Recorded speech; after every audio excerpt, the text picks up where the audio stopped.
کی تکفیر کی گئی، روڈ اور چوک پر ان لوگوں پر لعنت کی گئی۔ اللہ ہمارا ضمیر گوارا نہیں کرتا۔ میں اس دن سے آج تک اللہ کی قسم سکون نہیں آ رہا۔ اللہ جزائے خیر دے ان بزرگوں کو جنہوں نے اس موقع پہ ہمارے سر پہ ہاتھ رکھ کر کہا یہ مسئلہ تمہارا نہیں ہے، بات صرف تمہاری نہیں ہے۔ اور ابھی قاری عثمان سب خوبصورت بات کہہ رہے تھے، مولانا زبیر صاحب نے بھی بہت خوبصورت بات کہی ہے، یہ ایک جماعت کا مسئلہ نہیں ہے، ایک طبقے کا مسئلہ نہیں ہے۔ علماء کرام، مفتیان عظام، اکابرین ملت، رب عز الجلال کی قسم یہ تحریک چلاؤ، ہمیں اس تحریک میں نوکر رکھ لو، غلام رکھ لو، خادم رکھ لو۔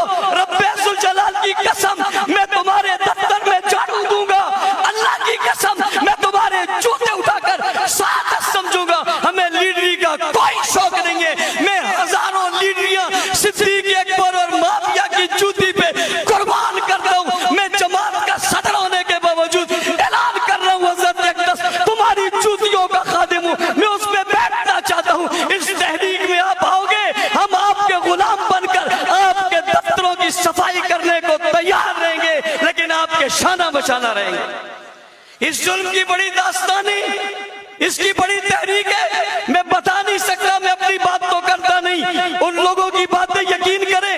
میرے پاس لوگوں کے فون آتے ہیں، میں ذمہ دار ہوں، مجھے وہ مائیں کہتی ہیں میرا بچہ 6 سال سے لاپتہ ہے، فاروقی صاحب بتاؤ کہاں ہے؟ اللہ کی قسم میرے پاس جواب نہیں ہے۔ وہ رو جاتی ہے، اس کی چیخیں نکلتی ہیں، اور مجھ سے ایک دن کہنے لگی میں قیامت کے دن آپ سے سوال کروں گی، میرا بچہ لاپتہ ہے، میرے گھر میں صبح بھی شام بھی دل دھڑکتے ہوئے یہ بات آتی ہے کاش کب یہ خبر آ جائے گی کہ وہ کسی چوک اور چوراہے پہ پڑا ہوا ہے۔ میں آپ سے سوال کروں گی۔